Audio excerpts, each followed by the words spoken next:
2024 IPL নিলামের পর পাঞ্জাব কিংসের captain হওয়ার পরই কেকেআরের বিরুদ্ধে বিস্ফোরক মন্তব্য করে বসলেন কেকেআরের প্রাক্তন ক্রিকেটার শ্রেয়স আইয়ার। কেকেআরে থাকার ইচ্ছা ছিল তার, তবে যোগাযোগের অভাব পরিস্থিতি এমন জায়গায় পৌঁছয় যে তাকে নিলামে যেতে হয়।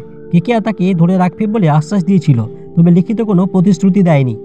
এরপর নিলামে পাঞ্জাব কিংস শ্রেয়সকে 26.75 কোটি টাকায় কিনে নেয়, যা তাকে তখন পর্যন্ত আইপিএলের সবচেয়ে দামি খেলোয়াড় করে তোলে। যদিও ঋষভ পান্ত 27 কোটি টাকায় লখনৌ সুপার জায়ান্টসে যোগ দিয়ে সেই রেকর্ড ভাঙেন। শ্রেয়স বলেন, নিলামের সময় হায়দ্রাবাদে ছিলাম, এমন দাম পাবো ভাবিনি। টানটান উত্তেজনায় টিভির সামনে থেকে উঠে যাই। অবশেষে পাঞ্জাব কিংসের অংশ হয়ে তিনি নতুন ইনিংস শুরু করার জন্য উচ্ছ্বসিত হন। শ্রেয়স আইয়ার তার প্রাক্তন দল কেকেআরের বিরুদ্ধে সরে যাওয়ার আসল কারণ জানিয়েছেন।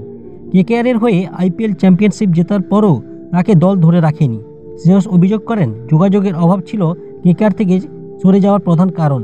শ্রেয়স জানান, আইপিএলের পরপরই কেকেআরের সঙ্গে তার কথা হয়েছিল, তবে পরবর্তীতে দল তার সঙ্গে আর কোনো যোগাযোগ রাখেনি। তিনি বলেন, কেকেআর শেষ মুহূর্তে আমাকে ধরে রাখার চেষ্টা ও সিদ্ধান্ত না নেওয়ায় আমি বিভ্রান্ত হয়ে যাই। এরকম ক্রিকেটে নিত্য নতুন খবর পেতে আমাদের চ্যানেলটিকে অবশ্যই লাইক, শেয়ার ও সাবস্ক্রাইব করে আমাদের পাশে থাকুন।